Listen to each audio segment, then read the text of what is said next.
जब भारत दुनिया की चौथी सबसे बड़ी अर्थव्यवस्था बन चुका है उनके कहने के मुताबिक, तो केंद्र सरकार ने मनरेगा जैसी योजना को तबाह क्यों किया?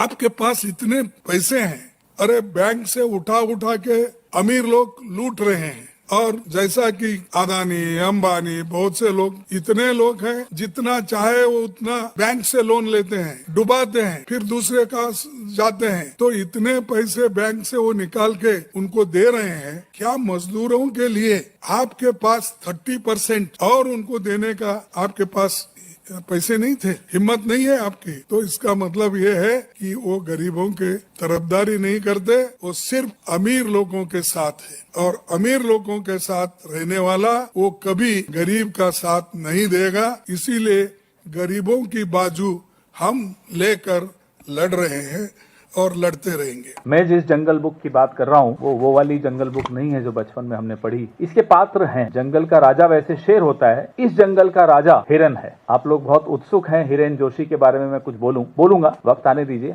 चल रही है पूरा काम चल रहा है। लेकिन हिरन के आसपास इस जंगल में और भी लोग हैं। आज जिस पात्र की हम बात कर रहे हैं, स्कैम यूपी 112, स्कैम अप 112 आप जानते हैं, एक डायल सर्विस यूपी में है। आप 112 डायल कीजिए, सर्विस आपको मिलती है। ये जो 112 है, ये 112 करोड़ का घपला एक ऐसे व्यक्ति द्वारा जो प्रधानमंत्री कार्यालय के बहुत नजदीक, जो उत्तर प्रदेश के मुख्यमंत्री का प्रिय, देश के प्रधानमंत्री का प्रिय, और देश के प्रधानमंत्री के कार्यालय में जिस हिरण की मैं बात कर रहा हूं उनका तो बहुत ही ज्यादा प्रिय, नाम है नवनीत सहगल। अब ये नवनीत सहगल जी जो हैं, कैसे उत्तर प्रदेश के भीतर भ्रष्टाचार के किंग पिन बनकर काम कर रहे थे, इसका खुलासा हाल ही में एक पोर्टल ने किया। उस पोर्टल ने इनकम टैक्स डिपार्टमेंट की एक रिपोर्ट को कोट किया, उस रिपोर्ट के आधार पर अपनी स्टोरी ली। और वो जब हमने पढ़ा, आपने भी पढ़ा होगा, तो एक सवाल हम सबके दिमाग में आया कि भाई जिस व्यक्ति के बारे में इतना खुलासा है, सार्वजनिक पटल पर इतना खुलासा हो चुका हो, तो प्रधानमंत्री कार्यालय को तो जाहिर सी बात है उसके विषय में इससे कहीं ज्यादा पता होगा। फिर भी ऐसे व्यक्ति को